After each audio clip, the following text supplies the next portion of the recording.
If you're like me, an introvert, then you probably hate group projects when you were in school.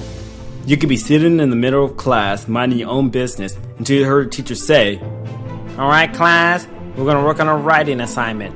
You're all expected to team up with 3 other people. And if you try to work alone, you'll be placed in detention." And I always hated those words because it meant I was forced to work with 3 other people who I had no idea functioned. For I knew they could have been like monsters in disguise. "Hey dude, are you okay?" Brains. Okay. And that was the majority of my school life. Every time we had a class project, we were forced to work in groups. And as an introvert, it felt like I was forced into a situation I didn't want to be in to begin with. I used to think I was insane, a rebel, the kid who wanted to be against the world. But in reality, it was just the way my mind worked. And in Quiet, The Power of Introverts in a World That Can't Stop Talking, Susan Cain goes over the fact that enjoying your solitude and preferring to work alone isn't a flaw, but rather our greatest weapon.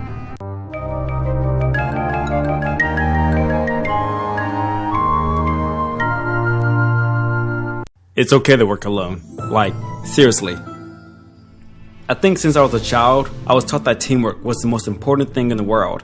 I still remember the day the teacher scolded me because I didn't like the idea of writing a book with a group of people she teamed me up with. And when you're teamed up with a group of random people you really like, it becomes a mess because you have that one guy who only wants to goof off, and then you have that one dictator who thinks they're the boss, and then you have that one lazy guy. Oh, and you then have that guy who rather do all the work by himself. And all those schools and teachers use the buddy system to build commodity and teamwork, it does more harm than good for introverted students. Introverts usually prefer working alone, not because they think they're better than the rest of the class, but because it's less stressful on them. They're more comfortable of unleashing their full creativity and potential because they're not worried about how to convey their message upon 3 other minds who might not even like the idea to begin with. The second point is embrace the idea of solitude. When I was younger, it was gruesome to see that one kid who preferred to be alone. You see him always alone in the corner, and when you're a kid, there's no mercy. You're that one kid who makes up a rumor about that one kid who likes to be alone, and to keep yourself off the joking radar, you just laugh along with it. Hey, I heard John likes to wear Barney underwear. That's why he likes to be alone, because he's weird. Huh? Oh, alright, good one. But you know what that really sucked? Because I was practically like that kid too, which was an introvert who occasionally enjoyed his time alone. But of course I didn't act on it. I just felt really exhausted by the end of the day when I got back home. But that feeling for solitude doesn't just end like puberty does. Nope, it stays with you as long as you're an introvert. And for those who may not understand it, the way an introvert works is that we're not shy. People usually assume we are because we stay quiet and reserved all the time. In fact, a confident introvert can look no different than a shy extrovert. Because to the outside world, both keep their opinions and thoughts to themselves. When we're surrounded by people so much while listening to their own ideas, we forget how to think for ourselves.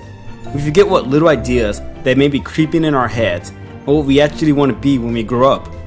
In the world of extroverts we live in today, introverts often question who they are and what they should do with their lives. They become salesmen when they should really have been artists or writers. They get into situations where they give speeches and speak to people quite often, making them miserable in the process. Giving yourself that time of solitude is meant to give you a break from the rest of the world, to go over your most personal and joyful thoughts. That way, when you do return back to the real world, you'll know who you really are. Now, this doesn't mean that it's okay to forever isolate ourselves as introverts. We'll go mad because of how comfortable it is and forget how to speak to other people. And the last point is, understand yourself and embrace total control over it. Now let's not forget, introverts have always existed. Newton was an introvert, Abraham Lincoln was an introvert, and even Albert Einstein was an introvert. But the reason the rise of introverts have been placed in the spotlight recently is because of the era we're transitioning into. Back in the past, most people lived in small environments where they pretty much knew everyone else. Introverts were more open to speak to other people because they knew how everyone behaved and who they could spare their energy to. That is, until the 20th century arrived and we became a larger nation where we lived in large cities. No longer did you know your next door neighbors. people were now surrounded by random strangers they'd never even seen before.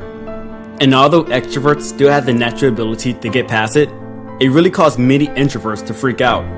And in a society where we're forced to be in a group of random people, the most outgoing personality is often going to take the wheel as leaders and bosses. Extroverts are usually the ones chosen to be promoted because they do stand out more. But know that although extroverts do stand out more, scientists have been discovering recently that introverts are known to have better organizational skills to build something more successfully. They use their own creativity and mind to think through a situation and find the right answer. Which is why if you do have an idea you want the rest of the world to know about, it's okay if you're an introvert. There were introverts who made a major difference in the world we live in today, such as Rosa Parks, Gandhi, and Eleanor Roosevelt. But they placed themselves in that position because they did what they thought was right. Now, this doesn't mean that you have to change yourself. Just momentarily play as the extrovert and then rest your mind when you do get out of the spotlight. And that's Quiet, the Power of Introverts in a World That Can't Stop Talking by Susan Cain. Hey guys, hope you enjoyed. If you have any books you're curious about seeing in the future, shoot a comment and subscribe.